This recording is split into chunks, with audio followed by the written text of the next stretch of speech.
जी नाज़रीन, आपको प्रोग्राम के इस दूसरे हिस्से में खुशामदीद कहते हैं। और ये सेगमेंट जो है ये है आलमी जायज़ा का। और आलमी जायज़ा में हम जो है वो लम्हा ब लम्हा रोज़ जो है वो कोशिश करते हैं कि दुनिया की बदलती हुई इस सूरत हाल के ऊपर और ख़ुसूसन गल्फ़ के अंदर जो मामलात चल रहे हैं उसके ऊपर जो है वो आपको उन तमाम ख़बरों से जो है वो बाखबर रखा जाए। तो आज भी हम देखेंगे कि पिछली दफ़ा हमने जो इसके ऊपर बात की थी मुकम्मल तफसील से अपने गेस्ट के साथ जो हमारे साथ ऑनलाइन है, वो हमने की थी मक्का व मिना के साहने पर। और उसके बाद कितना बड़ा चेंज आया है कि सीरिया के अंदर जो है वो रूस ने हमले शुरू कर दिए हैं और उन्होंने दाइश की नाबूदी तक उन हमलों को जारी रखने का अज़म का इजहार किया है। उन्होंने ऐलान किया है कि उसको जारी रहेंगे। तो इन तमाम चीज़ों को देखेंगे, इनके अलाइंस क्या हैं, इसमें कौन कौन से मुल्क शिरकत कर रहे हैं, क्या तब्दीलियाँ आई हैं, पहले जो लोग पहले वो मुल्क जो रशियन ब्लॉक में नहीं थे अब इसमें शामिल हुए, इन तमाम चीज़ों पर तबसरे के लिए हमारे साथ टेलीफोन लाइन पर ईरान के शहर मुक़द्दस अल क़ुम से सैयद अब्दुल हुसैन मूसवी साहब मौजूद हैं। आप न्यूज़ एडिटर इन चीफ़ हैं न्यूज़ नूर के। आपको खुशामदीद कहते हैं और आपकी खिदमत में सलाम अर्ज़ करते हैं। अस्सलाम वालेकुम व रहमतुल्लाह। वालेकुम सलाम। क़िबला, हम जैसा कि पिछले वीक पे आज ही के दिन जो कि हमने गुफ्तगू की थी, उस वक़्त ऐसा मामला जो है वो बिल्कुल एकदम ये नया शुरू हुआ। हम उस वक़्त मक्का व मिना के ऊपर जो है वो हमने बात की थी, उस सारे साहनियात पे बात की थी और बदलती हुई सूरत हाल की पर बात की थी। फिर यकायक ये हुआ कि रूस ने जो है वो शाम में एयर स्ट्राइक्स लॉन्च कर दी और बाकायदा जो है वो दाइश को हज़मियत उठानी पड़ रही है वहाँ पर। तो वो क्या सूरत हाल है, उसमें कौन कौन से मुल्क रूस को जाके ज्वाइन करने वाले हैं, क्या मंजरनामा बन रहा है, पहले कौन सा मुल्क इसमें शामिल नहीं था अब उसके अंदर शामिल हो रहे हैं, वो तमाम चीज़ों के ऊपर मैं चाहूँगा कि आप एक जामे रोशनी डालें। बिस्मिल्लाहिर्रहमानिर्रहीम। जी, ये दरअसल वो पेशरफ की निशानदेही कर रहा है कि खित्ते में अब अमेरिका की जो बालादस्ती है वो ख़त्म होने जा रही है और मैदान में ईरान ने अपने ताकत का मुजाहरा किया है जिस पर रूस जैसे मुल्क को एतमाद हुआ और ऐसी जो एलाई खड़ी हो गई ईरान, इराक, शाम, रूस और यहाँ तक कि मिस्र जो कल तक अमेरिका का तो अभी हामी ही है मगर सऊदी के नक्शे पे चलने वाला था, उसने भी देखा कि अमेरिका की गिरद जो है वो कमजोर हो रही है और आल सऊद जवाल पजीर है, तो उसने भी हामी बरली की वो इस इत्तेहादिये में शामिल होना चाहता है। तो इसके अलावा चीन और कोरिया भी इंतजार में है कि वो भी इस इत्तेहादिये में शामिल होना चाहते हैं। इससे पता चलता है कि अब जो सुपर पावर होने का दावा कर रहा था उसके जवाल का आगाज हो गया है और अब कोई भी जो है इस्तेमारी जो साजिशें होगी खासकर मंतिक़े में मशरिक़ वस्ता में रूस, ईरान, इराक, शाम, मिस्र और बाकी मुल्क जो इसको ज्वाइन करने जा रहे हैं, इससे पता चलता है कि खित्ते ने अब फैसला किया है कि वो अपने आप का और अपने मुस्तकबिल का खुद फैसला लेने वाले हैं और दूसरी दुनिया से अमेरिका आके उसको न उसकी हिफाजत की बात करेगा और न उसके हुकूक तामीन करने की बात करेगा। अच्छा, सवाल कि इसका असर कितना रहेगा वो देखना ये है कि नाटो जो अभी उसने दबे अल्फाज में तो धमकी भी छिड़ दी है कि वो मैदान में आएगा।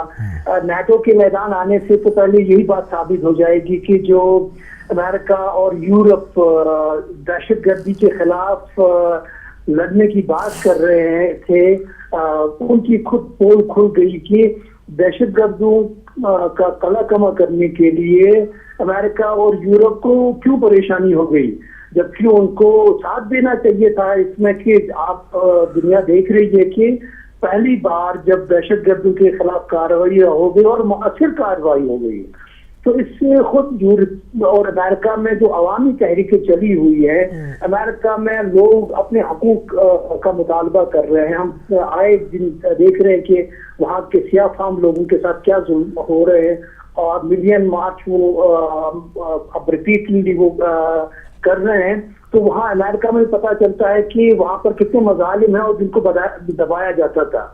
यूरोप में भी कितने मसाइल हैं, और आवाम इनको कहते हैं कि हमें आप क्यों धोखे में रख रहे हो, और हर दम आप सिर्फ जंग की बात कर रहे हो, जबकि हमारे जो इतने मसाइल हैं उनकी तरफ आप ध्यान नहीं दे रहे हैं। तो अभी वाज़ेह तौर पर लग रहा है कि अवामी बेदारी है आलमी सतह पर, अमेरिका से लेकर यूरोप से लेकर मशरिक तक। तो ये अगर लंबी खींच जाए तब भी आवाम के मफाद में होगी, और अगर जब इन्हीं दिनों में फैसला कुन मरहले में दाखिल हो तो ये भी आवाम के मफाद में होगा। अच्छा, अब यहाँ पर ये तमाम चीज़ें तो अपनी जगह पर एग्जिस्ट कर ही रही हैं, मगर हम इसके साथ देखते हैं कि उसमें भी पेचीदगी थोड़ी सी बरकरार है। अभी जो ख़बरें सामने आ रही हैं उनके मुताबिक हुकूमत इराक़ के ऊपर जो है वह अमेरिका मुसलसल दबाव बढ़ा रहा है कि वो रूस के साथ ताउन ना करे। तो आप वहाँ की जो जोग्राफियाई सूरत हाल है, उसके अंदर जो ट्राइबल सिस्टम है, उसके अंदर जो मुख्तलिफ़ अहज़ाब हैं, वहाँ पर जमातें हैं जो कि जंगजू हैं, हसद शाबी है, ये तमाम चीज़ों के होते हुए गवर्नमेंट क्या अमरीकी दबाव प्रेशर जो है वो उसको बर्दाश्त करेगी या वो उसको बैक कर देंगे और ऐसा नहीं हो सकेगा? क्या कहेंगे आप? आपकी आवाज़ साफ नहीं आ रही है, मगर जो मैं दूसरे अंदाज में इसको समझ गया हूँ, तो मैं इसी बात को रिपीट करूंगा कि जो कुछ इराक में हो रहा है, यमन में हो रहा है, और इस मशरिक ज़मीन पर किसी न किसी बहाने से जो खेल खेले जा रहे हैं, जो ये नया जो इत्तेहाद बना है, एक ताकत मैदान में आ गया है, तो ये कतई न सिर्फ मिलिट्री माइट को एड्रेस करेगा बल्कि बहुत सारी पॉलिटिकल इश्यूज को भी सॉल्व किया जाएगा।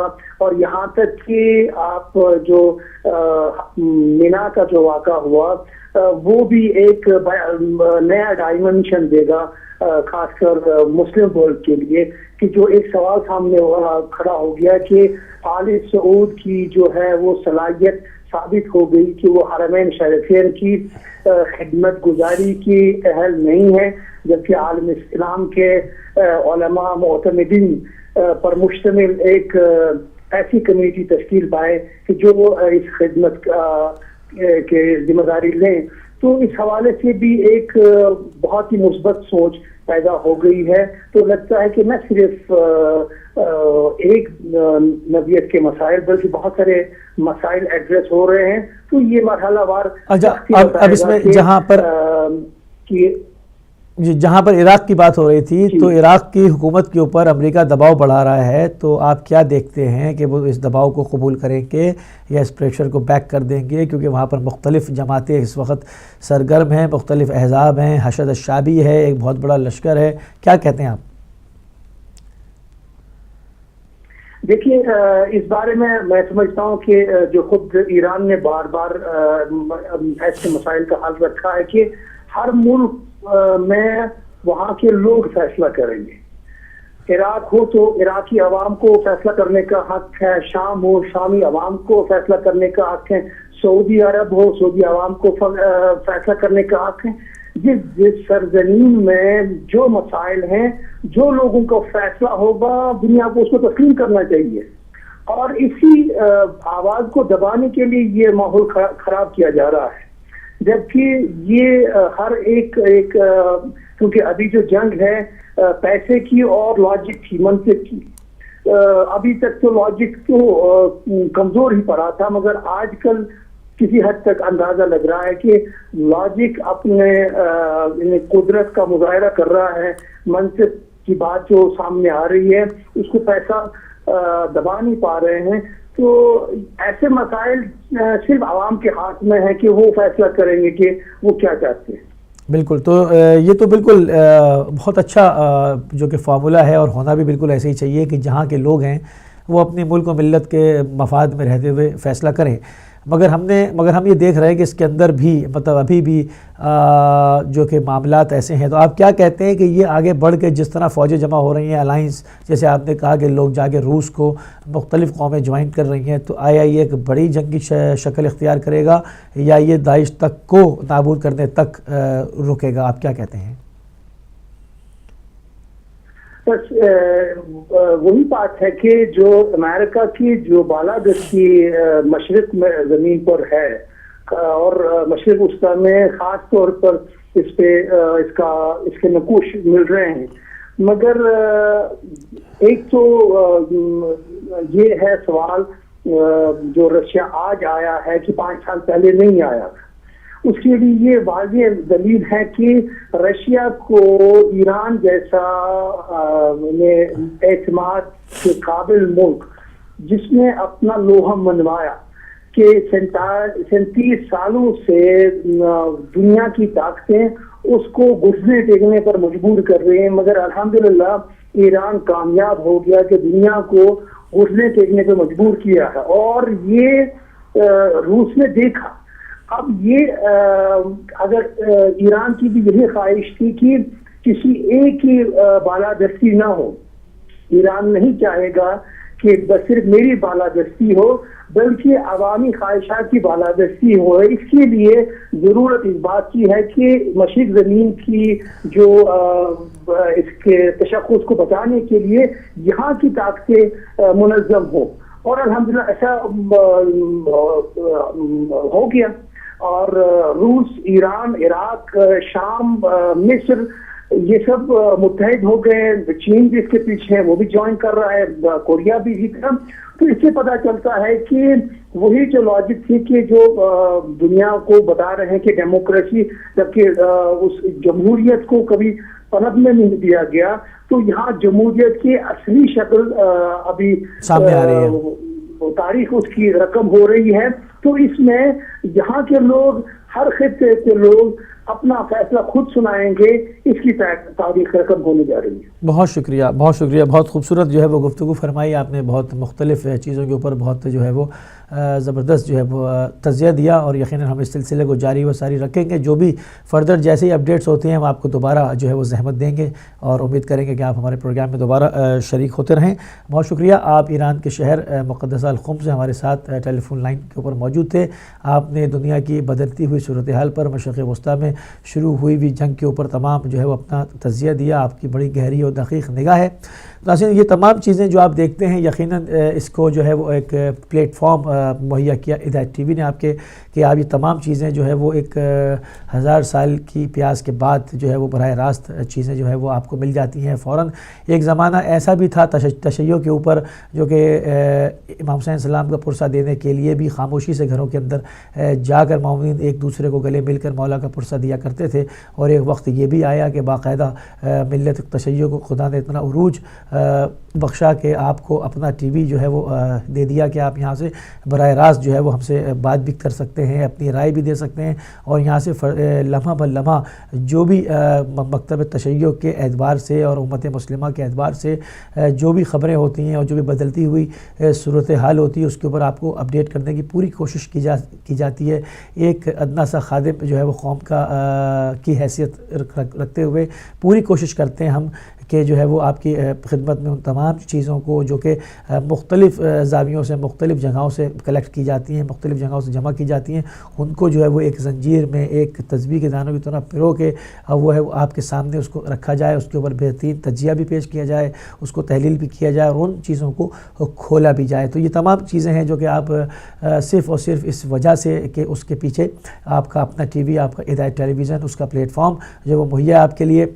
और आपने कल जो है हमारी 7वीं सालगिरह में परसों जो है वो शिरकत भी की। आपने देखा कि कितनी जो है वो माशाल्लाह से जो ये हक़ की आवाज़ है इसको जो है वो दबाया नहीं जा सकता, क्योंकि हिदायत जो है वो हक़ की आवाज़ है और हक़ की आवाज़ कभी भी थम नहीं सकती, दब नहीं सकती। इसके ऊपर बात करेंगे। अभी हमें चूँकि एक ब्रेक के ऊपर जाना है, ब्रेक से वापस आएँगे, टेलीफोन कॉल्स भी खोलेंगे, आपको भी शामिल करेंगे, आप भी शामिल होंगे और जो है वो अपनी आरा का इज़हार फरमाएंगे कि ये कैसा प्लेटफॉर्म है, कि आप जो है वो आप कैसा महसूस करते हैं कि बराह रास्त इसके अंदर कोई डिले पॉज भी नहीं होता, कि आपकी जो मन की बात होती है आप करते हैं, जो शरई किस्म के सवालात होते हैं हर मौके मुनासिबत के एतबार से, चाहे मुहर्रम हो, चाहे रमज़ान हो, चाहे कोई जश्न की तारीख़ें हों, जो भी मुनासिबत आ रही होती है उसके हिसाब से जो है वो अपनी आने वाली नस्लों को एजुकेट भी किया जाता है और आपको भी बराह रास्त शामिल किया जाता है। तो नाज़रीन, हम चलेंगे एक मुख्तसर सी ब्रेक पर, ब्रेक से वापस आएंगे तो आपको भी शामिल करेंगे और प्रोग्राम को आगे लेके बढ़ेंगे। चलते हैं ब्रेक पे।